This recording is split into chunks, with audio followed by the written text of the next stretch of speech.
Pour commencer, je vous invite à découvrir un hôtel beau comme un écrin, doté d'un restaurant au chic tranquille, où l'on croise le tout Paris fier de l'être et heureux d'être chouchouté encore mieux qu'à la maison. À 2 pas des Champs-Élysées, cet hôtel 4 étoiles est idéal pour découvrir le cœur de Paris. Situé dans un immeuble des années 1920, il séduit par son ambiance rétro. À l'origine, c'est un bar-restaurant lancé en 1996 par Gérald Nanty, figure de la nuit parisienne. 10 ans plus tard, s'ajoute un hôtel.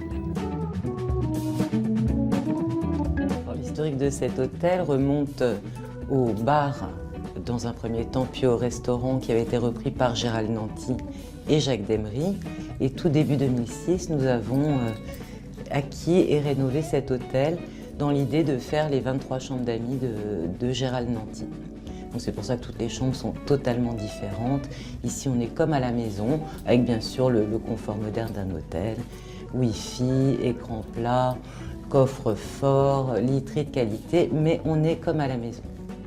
L'idée étant d'accueillir des clients habitués principalement. À l'intérieur des 23 chambres, une ambiance intime. La décoration s'inspire du thème du boudoir.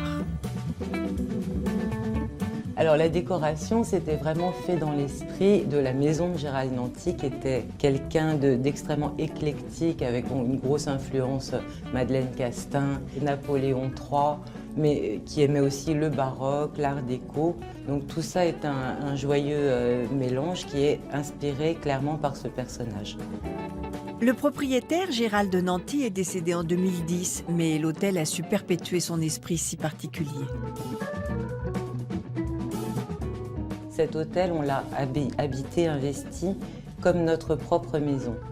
Et vraiment pour que les gens s'y sentent bien. C'est un petit peu comme ça se passe dans chacune de nos maisons. On rapporte des choses de voyage, il y a des choses qui, au fil des années, se mélangent. Donc là, c'est l'exercice. D'ailleurs, au fil de l'eau, ici, ça évolue tout le temps, au fur et à mesure qu'on ramène un objet, qui en détrône un autre, et ça évolue tout le temps. Les lieux parisiens sont assez exigus, donc on a essayé de tirer parti de l'espace. Et je pense que c'est pas plus mal finalement que ça soit assez confidentiel, assez exigu comme ça.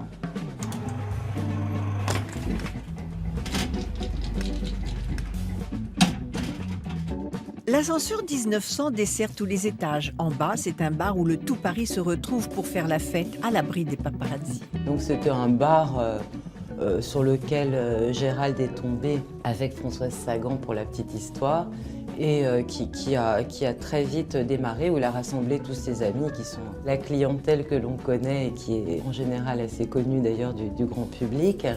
Quelques années plus tard, ils ont eu l'opportunité de reprendre le restaurant et tout s'est construit, c'est devenu la salle à manger de Monsieur Nanty, où il recevait tous les soirs et qui continue aujourd'hui principalement avec Jacques.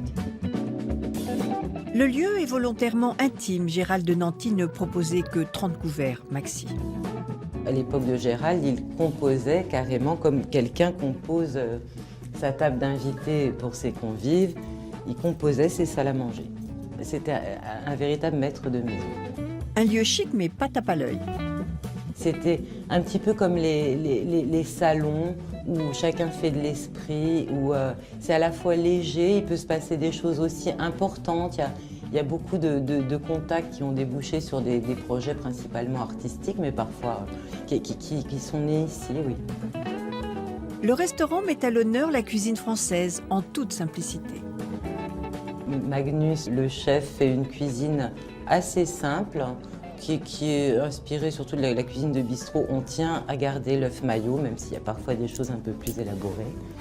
Et l'idée étant d'avoir un bon produit bien traité. C'est pas beaucoup plus prétentieux que ça, mais je pense que c'est bon. Démonstration avec cette salade de homard. Selon la saison, entre 25 et 30 personnes travaillent au Matisse, une équipe de qualité. Le petit déjeuner est un chef-d'œuvre de raffinement et de fraîcheur. Le plus, le jus de gingembre, frais, évidemment. Le secret, je pense que c'est des gens qui ont accompagné Gérald toujours, et Jacques.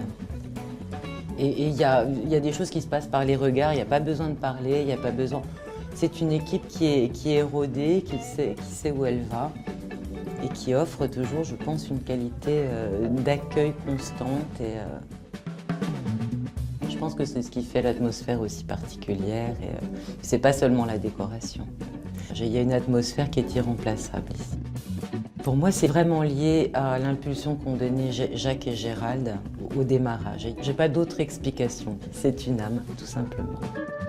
Le charme de ce lieu vient justement de son supplément d'âme.